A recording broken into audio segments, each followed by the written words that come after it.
এবার দেশের অত্যন্ত জনপ্রিয় একজন কন্টেন্ট ক্রিয়েটর সালাউদ্দিন সুমন। আপনারা হয়তো অনেকেই ভদ্রলোকের নাম শুনে থাকবেন। এই ভদ্রলোক পর্যন্ত সেন্ট মার্টিন দ্বীপ নিয়ে কথা বলে উঠলেন। এই ভদ্রলোক বললেন, গত ৮ দিন ধরে সেন্ট মার্টিন দ্বীপে কোনো পর্যটক প্রবেশ করেনি, এমনকি জাহাজ চলাচল পর্যন্ত বন্ধ আছে। উনি বলতে চেয়েছেন, উনি এখানে দেখিয়েছেন যে কর্তৃপক্ষ যারা সেন্ট মার্টিন দ্বীপে রাত্রি যাপন বন্ধ করে দিয়েছেন, তারা আসলে একই সঙ্গে সাপও মেরেছেন, লাঠিও ভাঙেনি।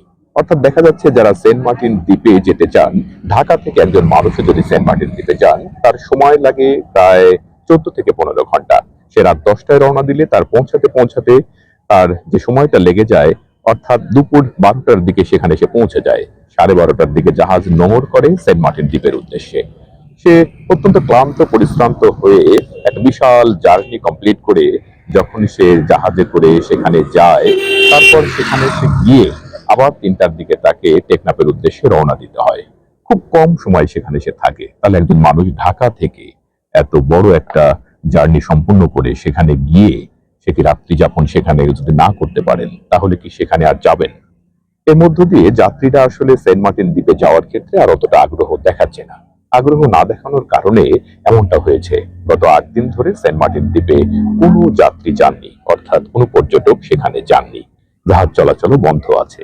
আসলে এই বিষয়গুলো যেটা দেখা যাচ্ছে, যে কর্তৃপক্ষ যে উদ্দেশ্যে বায়োডাইভার্সিটি রক্ষা করার জন্য সেখানে যে নিয়ম করেছেন, অর্থাৎ রাত্রিকালীন সেখানে থাকার যে ব্যবস্থা, সেটা যে বন্ধ করে দেওয়া হয়েছে, এর মধ্য দিয়ে আসলে যেটা হচ্ছে, যারা পর্যটক সেখানে যেতে চান তাদের মধ্যে অনাগ্রহ তৈরি হয়েছে।